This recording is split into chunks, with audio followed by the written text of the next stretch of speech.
10장 11절로 13절의 말씀입니다. 신약 성경 마태복음 10장 11절로 13절의 말씀을 한 목소리로 봉독합니다.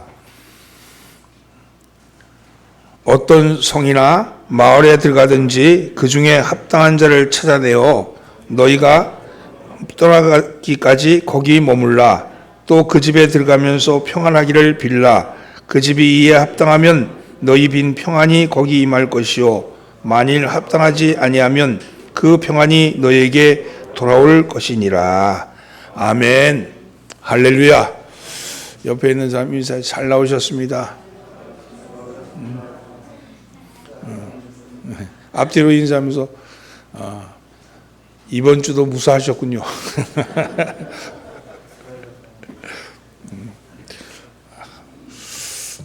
오늘은 축복권이라는 말씀을 가지고 은혜를 나눠보고자 합니다.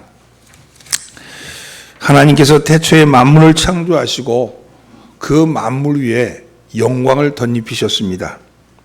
하나님이 영광을 덧입혔다는 것은 하나님이 만물을 창조하신 후에 평가를 좋았더라 그렇게 평가하셨기 때문입니다.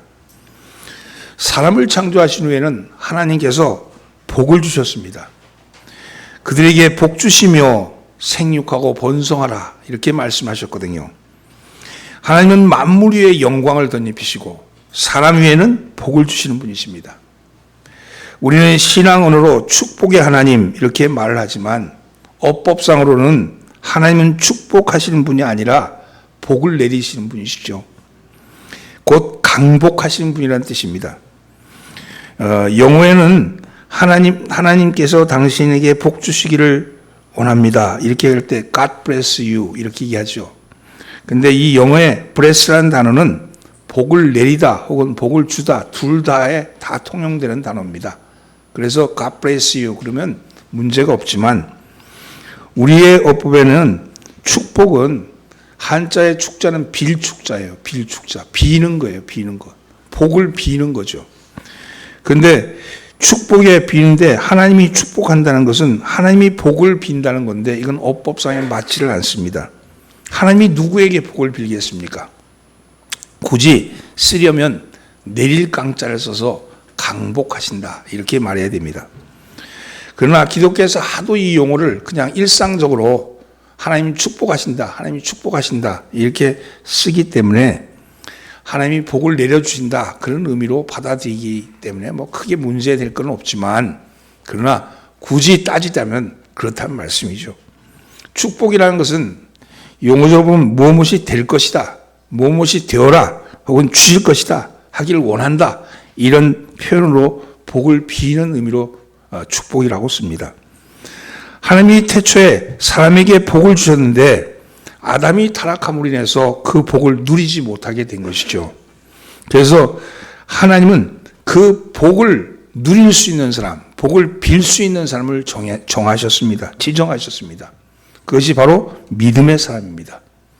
하나님은 하나님을 하나님으로 믿는 사람에게 복을 주셨고 그리고 그 복을 빌 수 있는 그런 자격을 주신 것이죠.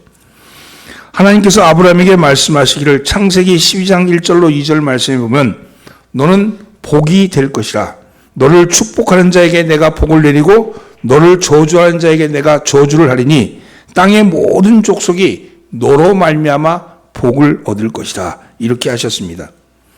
하나님은 아브라함을 택하셔서 복의 근원이 되게 하셨죠. 그리고 아브라함의 이 복의 근원은 복을 비는 축복권까지도 포함이 된 것입니다.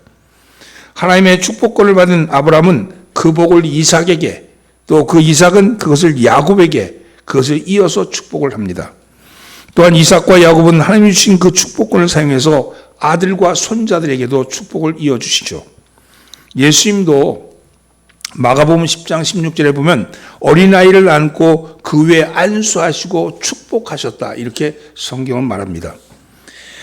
예수님이 결정적으로 축복을 주신 건데 지난주 설교에서 제자들에게 축복권을 주셨죠. 너에게 천국 열쇠를 주니 내가 땅에서 매면 하늘에도 매일 것이요 땅에서 풀면 하늘에도 풀리리라 이렇게 말씀하시는 겁니다. 사도들은 우리들에게 그 고난을 사용하라고 그렇게 권면합니다.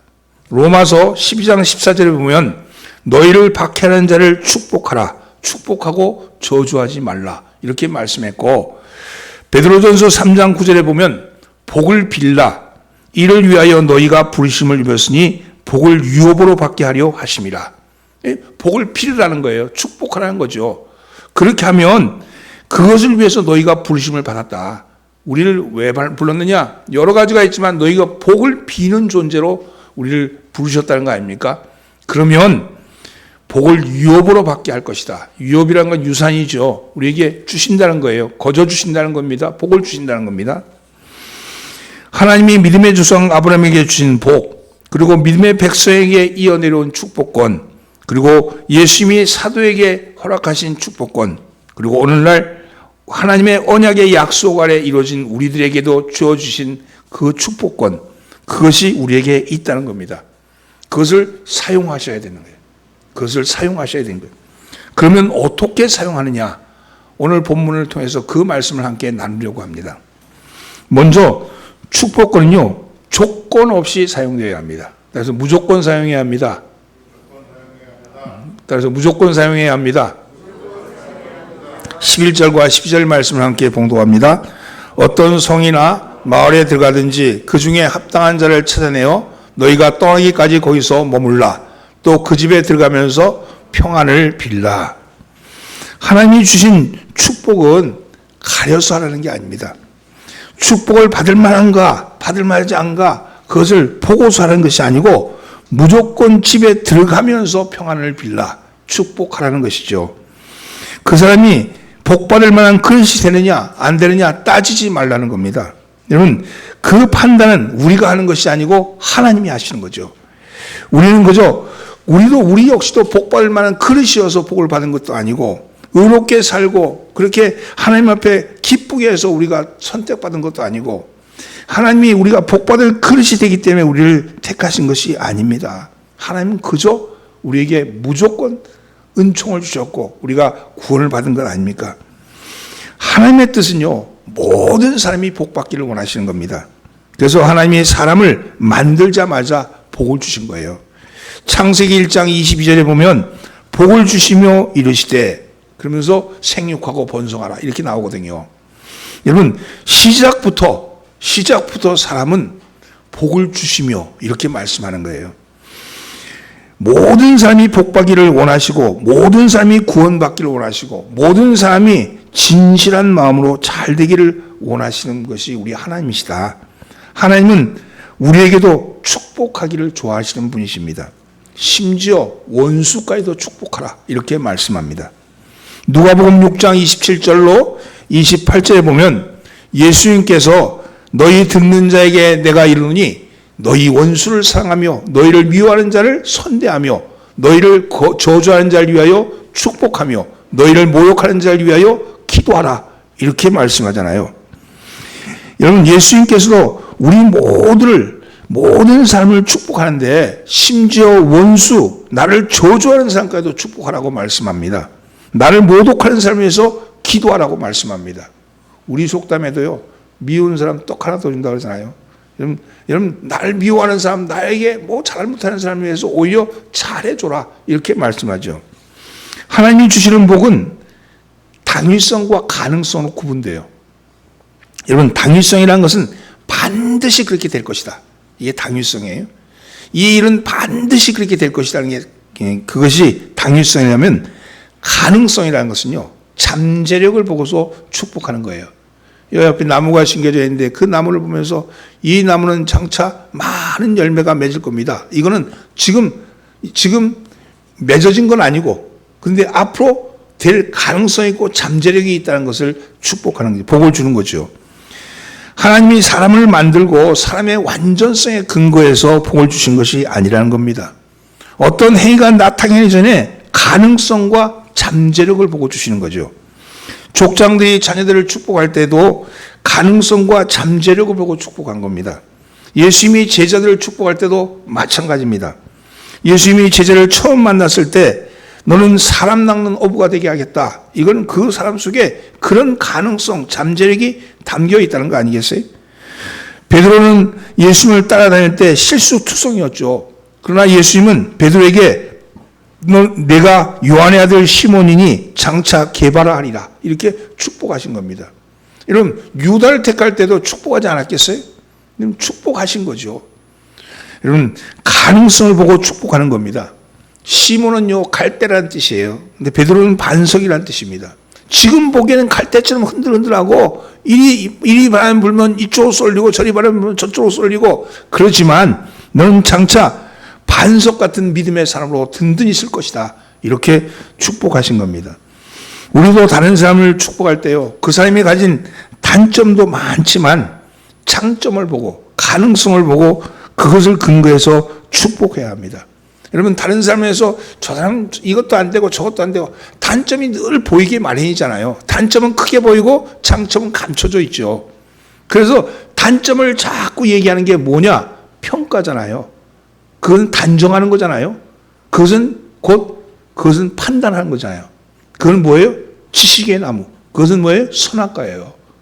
인간이 인간을 향해서 이렇다 저렇다 평가하고 판단한 건 무한한 가능성이 열려 있는데 너는 이렇다 이렇게 딱 정리해 버리면 그 다음에 나머지 가능성은 다 죽이는 거잖아요. 그렇게 하지 말라는 겁니다.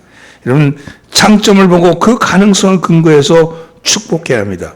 축복하려는 사람이 다른 사람에 비해서 부족한 것이 많아도 다른 사람보다 더 잘할 수 있는 가능성을 보고 당신은 이런 걸 잘하니까 하나님이 그것을 통해서 당신을 귀히 쓰시고 그것을 통해서 하나님이 영광을 받으실 겁니다.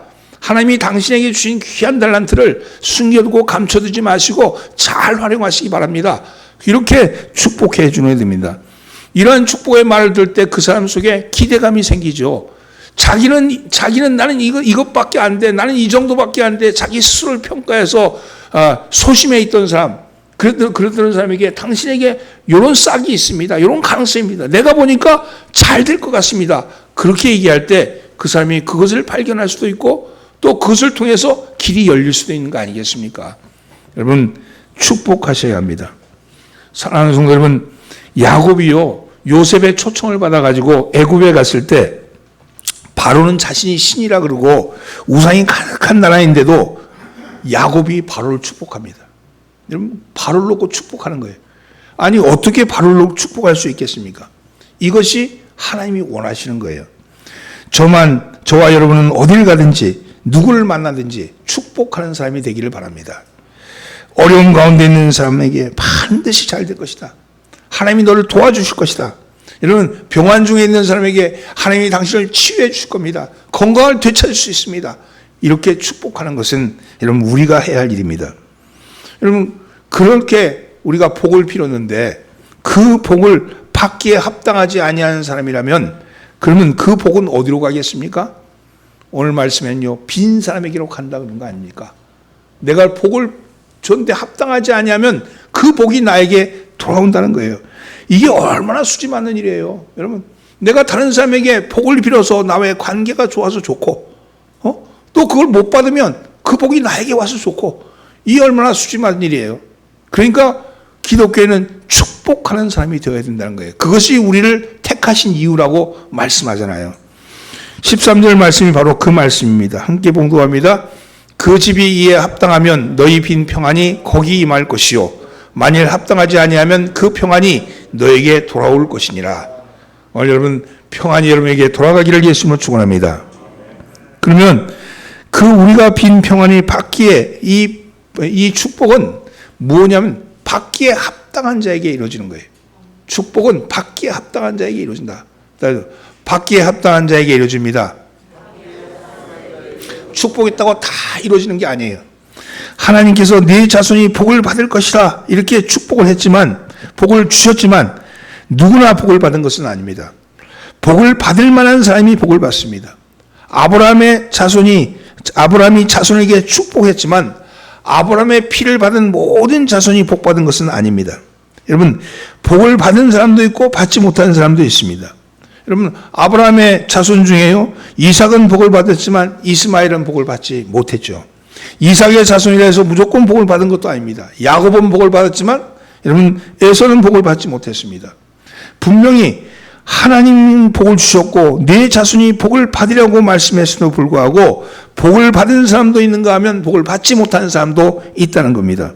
야곱의 12 아들들 다 두루두루 다 축복했지만 마찬가지입니다. 불러가면서 자손을 축복했지만 그 중에는 복을 받은 자손이 있는가 하면 복을 받지 못하고 소멸해버리는 자손도 있었다는 겁니다. 그러면 어떤 사람이 복을 받느냐? 어떤 사람이 복받기에 합당한 사람인가 하는 것이죠. 첫째는요, 따라서 하나님 말씀대로 사는 사람입니다. 신앙인이 있어서 신약과 구약을 통틀어서 절대로 세상과 타협하지 말아야 될 중요한 한 가지 원칙이 있는데 그것은 바로 하나님의 말씀대로 사는 겁니다. 구약이든 신약이든 이 강력한 원칙, 하나님 말씀대로 사는 것이 신앙인의 가장 강력한 원칙입니다.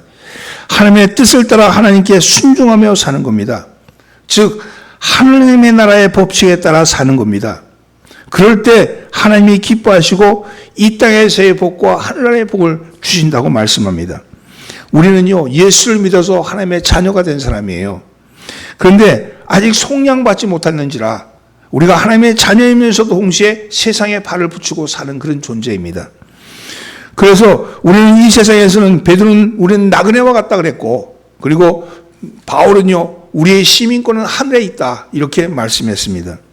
그렇기 때문에 하늘나라 시민인 이 땅에서 이 세상에서 나그네같이 살아가지만 이 살아갈 때 어떻게 살아야 하는가 하는 원칙이 있는 거죠. 그 원칙이 무엇이겠습니까? 말씀대로 사는 거예요.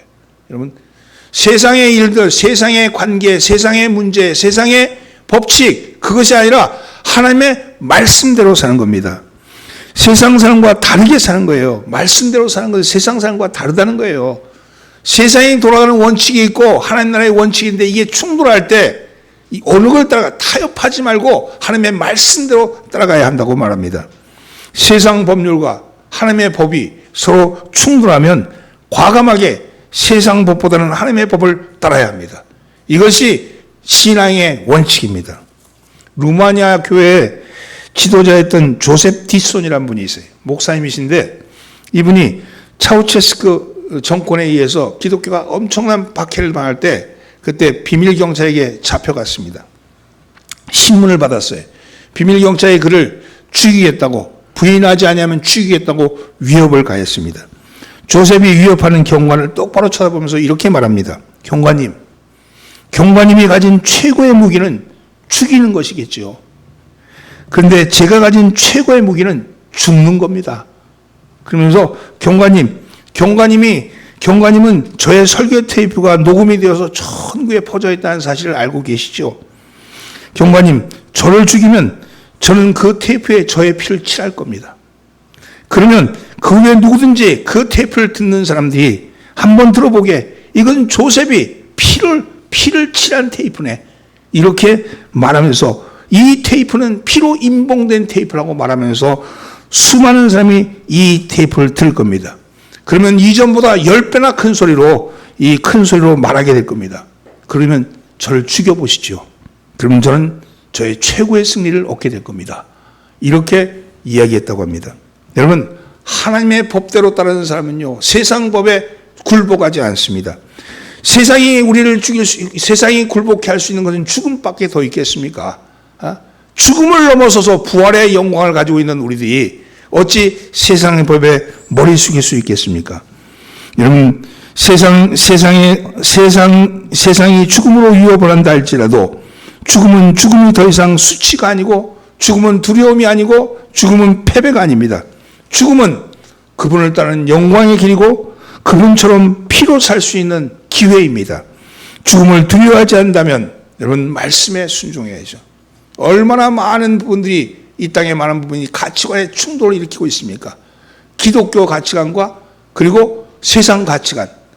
그것이 첨예하게 충돌할 때 우리는 어떤 것이 하나님의 뜻인지를 물어봐야 하고 그 물음에 따라서 응답해야 합니다. 그리고 그것에 따라서 나는 하나님의 말씀대로 살아야지, 하나님의 말씀대로 살아야지 하는 그런 믿음을 가지고 살 때 하나님이 그에게 복을 주신 줄 믿습니다. 오늘 그런 복이 여러분에게 임하기를 예수님으로 축원합니다. 두 번째는요, 하나님께 돌아오는 사람이 복을 받습니다. 따라서 하나님께 돌아오는 사람이 복 받습니다. 하나님은 그 죄 자체는 미워하시지만 회개하는 사람은 기뻐하십니다. 누가복음 15장 7절 말씀에 예수님께서 이와 같이 죄인 한 사람이 회개하면 하늘에서는 회개할 것이 없는 의인 99으로 말미암아 기뻐하는 것보다 더하리라, 이렇게 말씀하셨어요. 탕자는요, 아버지에게 재산을 달라고 그렇게 말하고는 허랑방탕하게 못된 짓만 일삼다가 재산을 다 털어먹었습니다. 굶어 죽게 될 자 염치가 없이 돌아왔습니다. 자기의 잘못을 깨닫고 아버지께 돌아왔을 때 아버지는 아무것도 묻지 않았습니다. 무조건 끌어안고 입 맞추시고 옷을 입히시고 가락지를 끼워주시고 신을 신기시고 송아지를 잡아서 크게 잔치를 벌였습니다. 탕자가 그렇게 해달라고 한 적이 없습니다. 전혀 기대하지도 않았는데 회개하고 돌아오니 아버지는 기뻐하며 아들을 맞이했다는 겁니다. 회개한다는 게 뭘까요? 그건 생각을 바꾸는 거예요. 생각을. 여러분, 생각의 중심을 자기 중심에서 하나님 중심으로 바꾸는 거예요. 회개한다는 게 내가 옛날에 이런 죄도 졌고요, 저런 죄도 졌고요, 이것도 잘못됐고요, 저것도 잘못됐고요, 그렇게 아뢰는 게 아니고, 자기 죄를 살피는 것이 아니고 진정한 것은 생각을 바꾸는 거예요. 내 생각에서 하나님 생각으로 바꾸는 거예요. 하나님이라면 어떻게 하셨을까? 예수님이라면 어떻게 일했을까? 이렇게 자기 생각을 내 생각을 내태는 것이 아니라 하나님의 생각으로 바꾸시는 겁니다. 생각의 중심을 자기에게서 이웃에게로 이동하는 거예요. 생각의 중심을 자기에게서 공동체로 이동하는 겁니다. 나는 이렇게 생각하고 내 이익은 이건데 그것이 나만의 이익이 되어서는 안 된다는 생각으로 바뀌어지는 거죠. 여러분, 자기 이익을 위해 살았던 삶에서 공동체의 이익을 위해서 이웃과 더불어 사는 삶으로 바뀌어지는 겁니다. 우리끼리면 돼, 우리면 돼. 이러면 세상 살다 보면요, 어렸을 때는 무리 안에서 같이 이렇게 막 지내고 좋아하다가 점점 나이가 들어가면서요, 점점 범위가 쫄아들어가. 그죠? 범위가 쫄아들어서 나중에는 우리 식구, 내 식구도 있잖아요. 결혼하고 나면 그것도 떼어내. 나중에 부부만 남아. 결국은 그렇게 쫄아든 거예요. 그런 그 삶에서 넓히셔야 합니다. 나이가 들수록, 연세가 들어갈수록 친구들과 많이 대접하고 함께하고, 그들의 이익에, 공공을 이익 위해서 더 살려고 그래야 돼. 배신을 당하니까 그런 거잖아요. 그 배신을 배신으로 여기지 마시고 그것을 하나의 입장으로 보는 거야. 저가 배신했다 할지라도 나는 누구와의 관계에서 보느냐면 내가 중심이 되니까 배신이 나오는 거예요. 하나님과 관계가 있으면 배신이라고 얘기할 거 없어. 나는 내 일을 한 것이고, 그는 그의 모습으로 사는 거죠. 여러분, 그렇게 되면요, 점점 내가 마음이 훨씬 넓어져 가고 사람이 많아져 갑니다. 여러분, 역대하 7장 12절과 14절에 보면 밤에 여호와께서 하나님의 성전을 건축하고 너무 기뻐가지고 그렇게 만족해 있는 솔로몬에게 나타나셨어요. 그래서 이렇게 말씀합니다. 내가 이미 내 기도를 듣고 이곳을 택하여 내게 제사하는 성전을 삼았으니 혹 내가 하늘을 닫고 비를 내리지 아니하거나 혹 메뚜기들에게 토산을 먹게 하지 아니하거나 혹 전염병이 내 백성 가운데 유행하게 할 때 내 이름으로 이끄는 내 백성이 그들의 악한 길에서 떠나 스스로 낮추고 기도하여 내 얼굴을 찾으면 내가 하늘에서 듣고 그들의 죄를 사하고 그들의 땅을 고칠지라. 여러분, 이번 주에 제가 이 말씀을 들으면서 굉장히 마음에 감동을 받았어요. 어떤 감동을 받냐면 비가 오지 않고 메뚜기 재앙이 오고 전염병이 돌 때 죄 짓는 자에서 떠나서 하나님 앞에 나와 겸손히 회개해라, 이 말씀인데, 우리 이 땅에 지금 2년 동안 벌써 전염병이 돌고 있는데, 이 사순절 기간이 사실은 우리가 그리스도인들이 정말로 이 말씀대로 하면 하나님의 백성, 이 하나님의 백성들이, 여러분, 내 이름으로 일컫는 내 백성들이 이 땅에 있는 모든 죄, 그 죄가 악행, 이것이 우리 때문이구나 하는 것을 깨닫고 나와서 회개해야 되는구나 하는 그런 생각이 들었어요.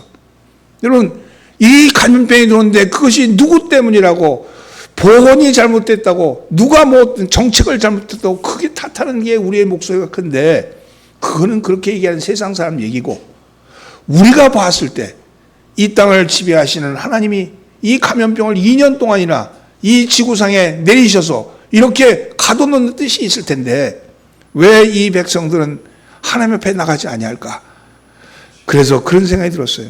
여러분, 내일부터 이제 21일 동안 다니엘 새벽기도 하는데, 여러분 이 땅을 고쳐주소서 기도하기를 원합니다. 여러분, 우리의 죄와 우리의 허물과 우리가 부족했던 것, 우리가 하나님의 뜻대로 살지 않았던 것에 대해서 철저하게 회개하고 하나님께로 돌아가기를 원합니다.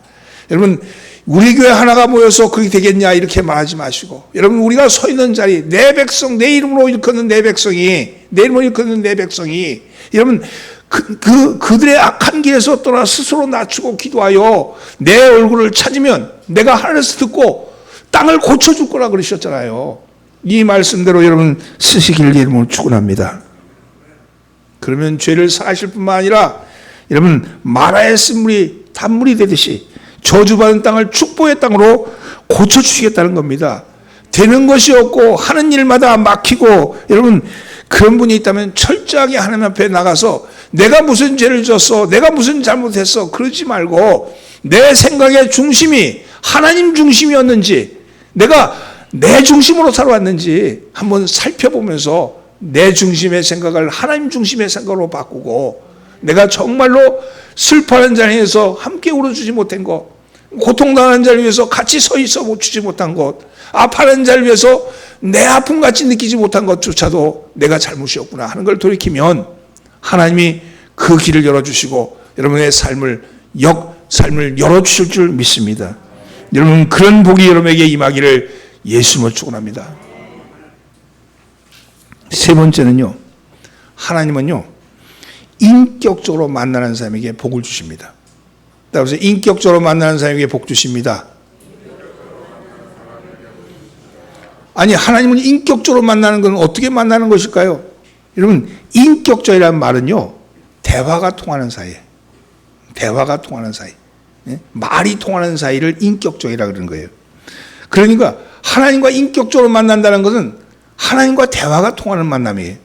그걸 우리 신앙 용어로 기도라 그러죠. 기도. 여러분, 신약과 구약을 총망라해서 복받는 하나님의 원칙이 또 하나 있습니다. 그 원칙이 바로 기도하는 사람이 복받는 거예요. 그렇죠? 응? 여러분, 우리가 따라야 될 가장 강력한 원칙이라면 하나님 말씀대로 사는 것이고, 하나님에게 복받는 가장 강력한 원칙이라면 기도하는 사람이 복받는 겁니다. 여러분, 이것은요 하나님과 대하는 사람이 복받는 거죠. 예수 믿는 사람은 다 기도할 것 같죠. 근데 기도다운 기도를 하는 사람은 매우 적습니다. 하나님의 뜻을 살피기보다는 자기의 주장을, 일방적인 자기의 주장을 관철시키는 것이 기도라고 잘못 오해하는 경우가 많기 때문입니다. 때를 쓰는 거예요. 때를 써. 막 때를 쓰는 거예요. 하나님 아버지의 뜻과는 전혀 상관없는데 막 가서 때를 쓰는 거예요. 나 죽습니다 막 이러면서, 굶습니다 이러면서 때를 쓰는데 아버지 뜻과는 전혀 상관없이 자기 욕망, 그 욕망에 채워지지 않는 욕망을 채우려고 드는 그런 기도는 하나님이 보실 때 기도라고 얘기할 수 없고 때라고 얘기할 수 있겠죠. 사람과 사람이 대화해도 있잖아요. 말을 해도, 인격적으로 말해도 관계가 좋아야지 말이 통해요. 아무리 바른 소리하고 아무리 똑바른 얘기한다 할지라도 관계가 안 좋으면 안 들어. 그렇잖아요. 관계가 중요하잖아요. 이 관계가 좋아야지 말이 통한 것 같이 하나님과의 대화도 먼저 하나님과의 관계가 좋아야 합니다. 하나님과의 관계가 먼저 좋아야 되죠.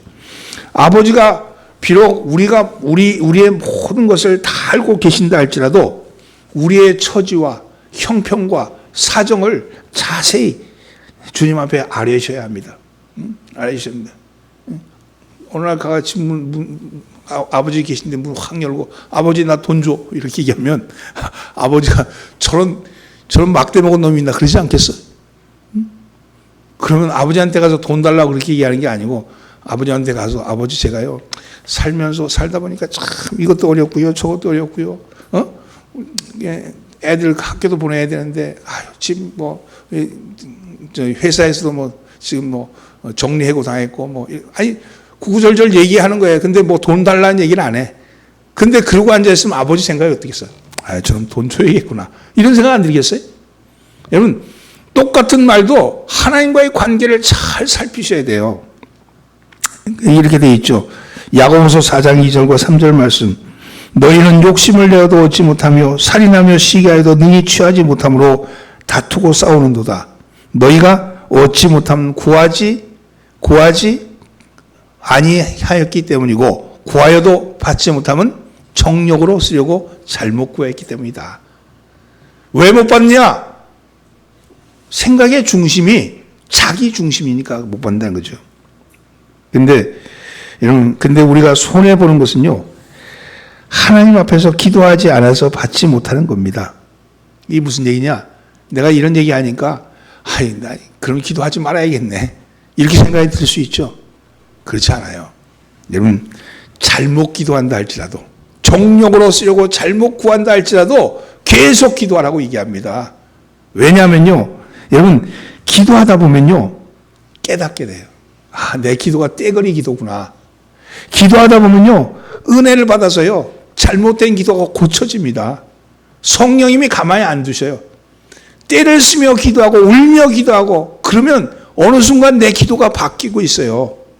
기도는 그렇게 훈련되어 가는 거예요. 처음부터 기도가 잘 뭐 이렇게 나오는 게 아니고, 여러분, 때를 쓰며 내가 가지고 있는 처지, 내 형편을 가지고 나가서 아래다 보면 시간이 되면서 점점 기도가 다듬어지고 기도가 아버지의 뜻에 합한 기도로 변화된다는 겁니다. 기도는요, 응답 받을 때까지 하셔야 합니다. 은혜 받을 때까지 기도하셔야 합니다. 그렇지 않은 사람은 형식적인 기도로 끝나고 마는 거죠.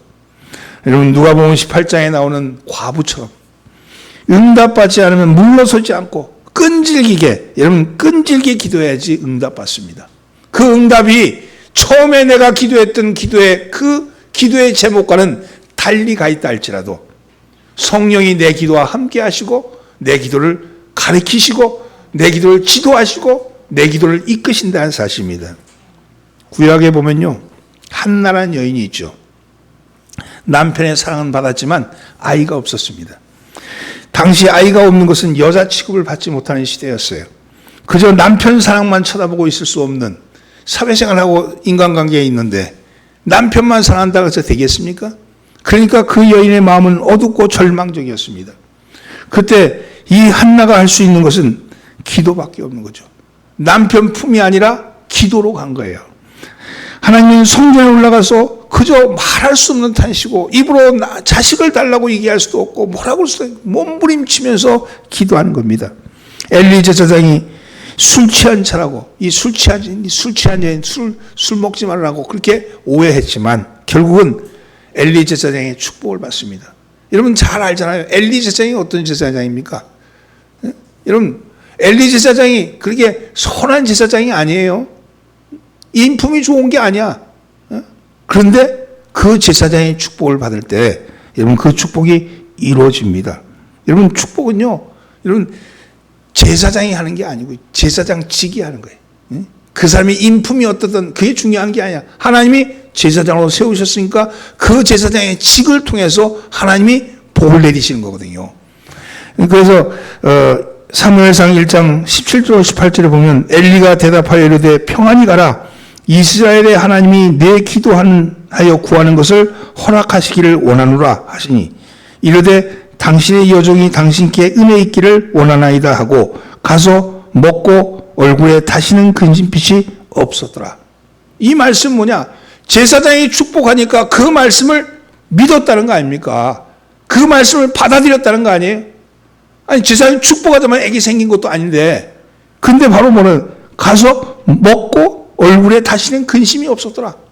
이루어질 줄 믿는 거예요. 축복한 것이 나에게 이루어질 줄 믿는데 오늘 나에게 이루어질 줄 믿고 나에게 오늘 복 주시는 하나님 것을 믿고 여러분 축복한 걸 믿고 여러분 근심이 사라지니까 이미 근심이 사라지자 임신한 거죠. 그렇게 해서 난 아이가 위대한 선지자 사무엘입니다. 사무엘은 그렇게 이 땅에 온 거예요. 우리 생각에는 도무지 이루어지지 않을 것 같은데, 우리 생각에는 도무지 이것은 해결되지 않을 것 같은데, 그래도 기도하는 겁니다. 기도하는 거예요. 우리 생각에 해결되지 않고 이루어지지 않을 것 같아서 포기하면 안 이루어지는 거죠. 그러나 이루어지고 싶고 해결되고 싶고 그러면 할 수 있는 것은 기도밖에 없는 거예요. 여러분, 기도하셔야 합니다. 사랑하는 성도 여러분, 기도를 제대로 하면요, 기도하다가 갑자기 눈물이 쏟아지고 성령의 역사로 인해서 몸이 뜨거워지고, 그리고 기도가 얼마나 힘이 있는지 몰라요. 그 다음에 내가 처음에는 목청껏 기도하지만 그 다음에는 기도가 기도를 이끌어가는 거예요. 시간 가는 줄 모르죠. 그게 성령의 이끌림의 기도 아니겠습니까? 오늘 여러분, 그러한 기도가 하늘 보좌를 움직이고 복의 통로를 여는 기도가 됩니다. 이번 사순절 마지막 이제 남은 3주 동안 이제 우리는 다니엘 기도회를 합니다. 이 다니엘 기도회는 하늘 보좌를 움직이는 기도회가 되기를 원합니다. 여러분, 이 예배당에 다 나와서 기도하지 못한다 할지라도 시간을 정해놓고, 내가 이 시간은 다니엘 기도의 시간이다, 내가 이 시간은 내 시간을 정해놓고 30분도 좋고 15분도 좋고 하나님 앞에 기도하는 시간을 정해놓고 기도의 보좌를 쌓으십시오. 그러면요, 하나님의 축복권이 우리에게 이루어집니다. 여러분, 그러한 이름이 있기를 예수모 축원합니다. 오늘 여기 오시는 분들은 다 복받은 분들입니다. 이 예배당에 기도하러 모이는 사람들은 반드시 하나님이 복을 주실 줄 믿습니다. 의심하지 마십시오. 의심하면 받은 복을 차는 겁니다. 기도는 생활 그 자체가 은혜가 되고, 기도하는 생활 그 자체가 은혜 되고 경건한 생활이 됩니다. 기도하다 보면 은혜를 받고, 은혜를 받으면 믿음이 성장하고, 믿음이 성장하면 하나님이 축복하십니다. 여러분, 형제를 축복하는 것, 그것은요, 하나님이 복 주시는 가장 근본적인 거예요. 우리는 축복하는 사람으로 부름을 받았다고 그랬어요. 다른 사람 축복하잖아요. 여러분 생각해봐요. 관계에서, 공동체에서 이렇게 할 때 저 사람은 늘 축복만 하는 사람이야. 그러면 주변에 사람이 있을까 없을까요? 좋아하는 사람이 많이 생겨. 그렇잖아요. 저 사람은 늘 장점보다는 단점만, 저 사람은 어떤 일을 하는 데 있어 아주 날카롭다고 자기 스스로가 생각하면서 늘 하는 일이 안 된다고 얘기하고, 이렇게 하면 안 되고 저렇게 하면 안 된다고 무슨 계획을 세우는 것도 아니고 남이 세운 계획 가지고 그걸 가지고 자기가 판단해서 이런 사람보다 잘 될 거야, 자기는 같이 안 했다 할지라도 야, 그렇게 하면 잘 될 것 같아, 이렇게 말하는 사람들이 그 공동체 안에서 어떤 사람이야? 힘을 주는 사람이잖아요. 힘을 주는 사람. 힘을 주는 사람을 사람이 좋아하지 힘 빼는 사람 좋아하는 거 봤습니까? 그러면 관계를 풀어가는 데 있어 가장 중요한 것은 이 공동체 안에서 어떤 존재로 역할하느냐. 빛이 되라 소금이 되라, 그러니까 뭐 저기 후레쉬 갖고 나가야 돼요? 소금 들고 나가야 돼요? 그게 아니고요, 말로, 칭찬하는 말로, 축복하는 말로 빛이 되시고 축복하는 말로 소금이 되십시오. 여러분, 관계를 풀어가는 가장 근본적인 것은요, 축복하는 겁니다. 이 축복권을 쓰시면, 그러면 이 세상을 살아가는 데 있어서 복을 받을 수밖에 없는 거예요. 주변의 사람들이 많이 몰리게 되고, 주변의 사람들이 오면 좋은 얘기를 서로 나누게 되고, 좋은 얘기를 나누다 보면 이런 보이지 않던 것이 보여지는 역사가 나타나죠. 그러면 일도 풀리는 거잖아요. 내가 알지 못하는 사람이 나에게 도움을 주는데 그 사람은 비난받는 사람이 날 도와주지 않아요. 칭찬하는 사람, 칭찬받은 사람, 격려받은 사람, 축복받은 사람이 날 도와주는 거죠. 그것이 하나님의 축복의 원리입니다. 오늘 이 원리를 사용하셔서 인생을 살아가면서, 여러분, 이 땅을 살아가면서도 복받고 하나님께로부터 복을 받고, 여러분, 그 복을 빈 것이 그 사람이 안 받아들이면 나한테 온다니까. 얼마나 수지 맞는 일이에요. 여러분, 오늘 여러분 그 축복권을 사용하시는 한 주간 되기를 주의 이름으로 축원합니다. 말씀을 정리합니다. 우리는 하나님께로부터 엄청난 복을 이미 받은 사람들입니다. 왜냐하면 예수 그리스도를 통해서 우리의 저주의 사실이 끊어져 있고 죽음의 굴레에서 벗어났고, 우리는 생명의 길로, 구원의 길로 이미 옮겨진 사람들 아닙니까? 신분이 바뀐 사람들입니다. 신분이 바뀌었을 뿐만 아니라 엄청난 특권을 받은 사람들이죠. 그 엄청난 특권을 사용하지 못한다면 참 안타까운 일 아니겠습니까? 누군가가 와서 백화점 상품권을 줬어요. 응? 그럼 상품권을 받았어. 좋죠. 근데 기념해가지고 이 책꽂이에 꽂아놔야 되겠다. 그런 사람이 있다면 어리석은 사람이라 그래요. 어리석은 사람. 나쁜 사람은 아니고 어리석은 사람. 어리석다는 말은 어리석었다는 거예요. 어리라는 건 정신이. 여러분, 그래서 그런 사람이 어리석은 사람이죠. 그럼 어떻게 상품권은 써야 되는 거잖아요. 써야지. 그래서 사고 싶은 백화점에 가서 사고 싶은 물건을 사고 쓰는 게 아니? 오늘 우리에게 축복을 주셨어. 이 땅에 살면서 너희가 이 땅을 살면서 어떻게 사는 건지, 나그네 생활에서 하나님의 시민으로 어떻게 사는 건지 너희가 보여줘라 하면서 축복을 주셨어요. 세상 사람과 다른 게 있다면 단 한 가지, 우리는 축복할 수 있는 권한이 있다 이거예요. 그 권한을 쓰시라고 얘기합니다. 그 권한을 쓰시기를 예수님은 축원합니다. 그건 누구에게 쓰느냐? 무조건 써라. 그리고 그 권한은 합당한 자에게 이루어진다. 합당한 자는 어떤 자냐? 첫째는요, 합당한 자는 말씀대로 사는 사람. 두 번째는 여러분 회개하는 사람, 돌이키는 사람. 세 번째는요, 기도하는 사람이다. 여러분, 이 세 가지의 원리, 이 축복의 원리를 여러분 이 한 주간에 잘 활용하셔서 정말로 축복받는 날이 되기를 예수님은 축원합니다. 기도하겠습니다. 만왕의 왕으로 오셔서 우리에게 복 주시기를 원하시는 하나님, 우리를 택하사 우리에게 축복하라 하셨사오니 하나님이여, 축복하는 저희 입술 되게 하여 주옵소서. 무조건 축복하게 하여 주시고 주여, 합당한 자가 복을 받을 수 있게끔 은혜 베풀어 주옵소서. 우리 또한 복받기에 합당한 자가 되기를 원합니다. 말씀대로 살게 하여 주시고 주님, 우리의 생각과 우리의 세계관을 바꿔서 나 중심에서 하나님 중심으로 변화되는 모습을 보여지게 하여 주옵소서. 뿐만 아니라 하나님, 우리가 주님과 인격적인 대화를 통하여 기도하는 저들 되게 하여 주옵소서. 날마다 기도를 통해서 주님과 온전한 대화를 이루어가는 저희들 되게 하여 주시옵소서. 저희 중에 주님이여, 병든 자, 실직으로 어려움 당한 자, 경제적으로 고통 당하는 자 하나님 기억하여 주시고 시련과 역경을 이기는 힘을 주시며 위로하여 주옵소서. 걷잡을 수 없이 확산되는 질병의 확산이 속히 진정되게 하시옵고 바이러스로 인해서 아파하는 모든 이들의 영과 육이 강건해지게 하여 주옵소서. 무엇보다도 우리의 자녀들을 붙잡아 주시고 질병에 의한 고통과 두려움과 걱정과 근심을 모두 주님 앞에 내려놓게 하여 주옵소서.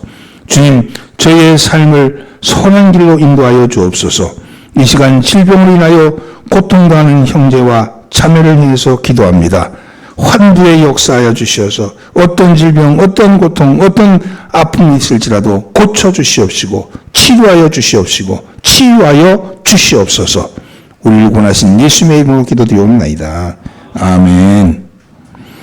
봉헌 찬송 347장 부르면서 헌금을 봉헌합니다.